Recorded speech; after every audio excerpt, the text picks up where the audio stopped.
Welcome to my YouTube channel. आज हम पढ़ेंगे टाइप्स ऑफ कंपनीज के बारे में कि कंपनीज कितने टाइप की होती हैं। उसमें हमारा सबसे पहला क्लासिफिकेशन आता है on the basis of incorporation. Incorporation के बेसिस पे हमारी 3 कंपनी होती हैं। उसमें सबसे पहली कंपनी आती है चार्टर्ड कंपनी, सेकंड कंपनी आती है स्टैट्यूटरी कंपनी और थर्ड कंपनी आती है रजिस्टर्ड कंपनी। तो चलिए पढ़ते हैं चार्टर्ड कंपनी के बारे में। चार्टर्ड कंपनी किंग और क्वीन द्वारा एक रॉयल चार्टर पास करके एस्टेब्लिश की जाती है, लेकिन अब चार्टर्ड कंपनी एग्जिस्टेंस में नहीं है। चार्टर्ड कंपनी का एग्जाम्पल होता है ईस्ट इंडिया कंपनी। इसके बाद हमारी सेकंड कंपनी आती है statutory company. Statutory company existence में आती है पार्लियामेंट के स्पेशल एक्ट पास करने के बाद। स्टैट्यूटरी कंपनी का एग्जाम्पल होता है RBI, reserve bank of India, LIC और एसबीआई यानी कि स्टेट बैंक ऑफ इंडिया। उसके बाद हमारी थर्ड कंपनी आती है रजिस्टर्ड कंपनी। रजिस्टर्ड कंपनी किसी भी कंपनीज एक्ट के अंडर रजिस्टर्ड होती है, चाहे वो कंपनीज एक्ट 1956 हो या वो कंपनीज एक्ट 2013 हो।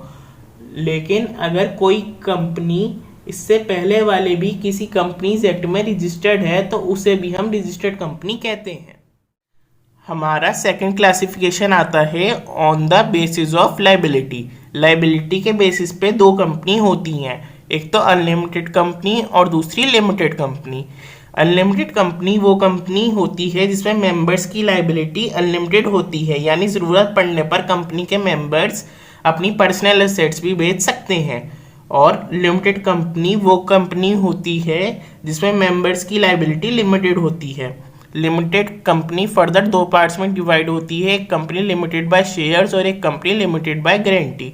लिमिटेड बाय शेयर्स का मतलब होता है मेंबर्स को उतनी ही लाइबिलिटी पे करनी है जितने अमाउंट की उन्होंने कंपनी के शेयर्स परचेज कर रखे हैं। अगर मेंबर ने 100 शेयर्स परचेज कर रखे हैं और एक शेयर का प्राइस है 10 रुपीज़, तो 100 शेयर का प्राइस होगा 1000 रुपीज़। तो मेंबर को 1000 रुपीज़ ही पे करने पड़ेंगे जब भी कंपनी को ज़रूरत पड़ेगी।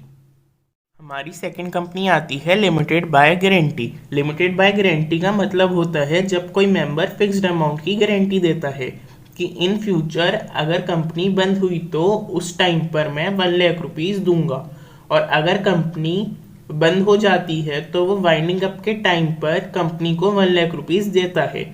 उस मेंबर की लाइबिलिटी खाली वाइंडिंग अप के टाइम पर ही अराइज होती है, उससे पहले कंपनी के लाइफ टाइम में उसकी कोई लाइबिलिटी नहीं होती।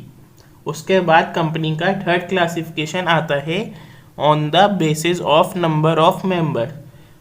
नंबर ऑफ मेंबर्स के बेसिस पे हमारी 2 कंपनी होती हैं, एक प्राइवेट कंपनी और दूसरी पब्लिक कंपनी। प्राइवेट कंपनी वो कंपनी होती है जिसके ऊपर 3 रेस्ट्रिक्शंस होते हैं, आर, एल और पी। आर का मतलब होता है रिस्ट्रिक्शन, एल का मतलब होता है लिमिटेशन और पी का मतलब होता है प्रोहिबिशन। प्राइवेट कंपनी के ऊपर रिस्ट्रिक्शन होता है कि वो अपने शेयर को ट्रांसफ़र नहीं कर सकती। उसकी लिमिटेशन होती है कि उसके मिनिमम मेंबर 2 होने चाहिए और मैक्सिमम मेंबर 200 होने चाहिए। और उसके ऊपर प्रोहिबिशन होता है कि वो पब्लिक इशू नहीं कर सकती, वो पब्लिक में अपने शेयर्स और डिवेंचर्स इशू नहीं कर सकती।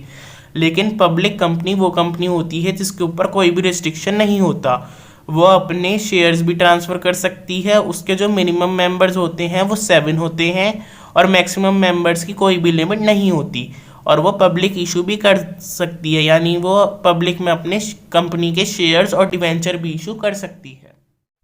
पब्लिक कंपनी भी 2 तरीके की होती है, एक तो लिस्टेड पब्लिक कंपनी और दूसरी unlisted public company. Listed public company वो कंपनी होती है जो किसी भी रिकॉग्नाइज्ड स्टॉक एक्सचेंज में लिस्टेड होती है, और अनलिस्टेड पब्लिक कंपनी वो कंपनी होती है जो किसी भी रिकॉग्नाइज्ड स्टॉक एक्सचेंज में लिस्टेड नहीं होती। उसके बाद हमारा नेक्स्ट क्लासिफिकेशन आता है on the basis of control. Control के बेसिस पे हमारी 2 कंपनी होती हैं, एक तो होल्डिंग कंपनी और दूसरी सब्सिडरी कंपनी। होल्डिंग कंपनी वो कंपनी होती है जो किसी दूसरी कंपनी का 51% ऑफ शेयर कैपिटल पे होल्ड रखती है, और हम उसे ये भी कह सकते हैं कि होल्डिंग कंपनी वो कंपनी होती है जो किसी सब्सिडरी कंपनी के 51% ऑफ शेयर कैपिटल पे अपना होल्ड रखती है। होल्डिंग कंपनी के पास राइट होती है कि वो किसी दूसरी कंपनी के यानी सब्सिडरी कंपनी के डायरेक्टर्स को अपॉइंट भी कर सके और उन्हें रिमूव भी कर सके। लेकिन सब्सिडरी कंपनी के पास कोई कंट्रोल नहीं होता कि वो अपने डायरेक्टर्स को अपॉइंट कर सके और अपने डायरेक्टर्स को हटा सके। उसका सारा राइट होल्डिंग कंपनी के पास पहुंच जाता है। फिफ्थ क्लासिफिकेशन आता है on the basis of nationality. Nationality के बेसिस पे हमारी दो कंपनी होती हैं, एक तो इंडियन कंपनी और दूसरी फॉरेन कंपनी। इंडियन कंपनी वो कंपनी होती है जो किसी भी इंडियन कंपनीज एक्ट के अंडर रजिस्टर्ड होती है, चाहे वो इंडियन कंपनी एक्ट 1956 हो या वो इंडियन कंपनी एक्ट 2013 हो।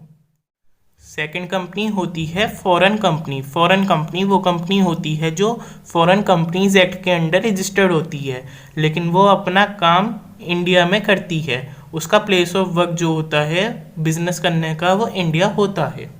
अगर आपको मेरी वीडियो पसंद आए तो मेरी वीडियो को लाइक, शेयर और मेरे चैनल को सब्सक्राइब करना ना भूलें, जिससे कॉमर्स एंड बीबीए क्लासेस पे आने वाली सभी वीडियोस की नोटिफिकेशन आपको मिलती रहे।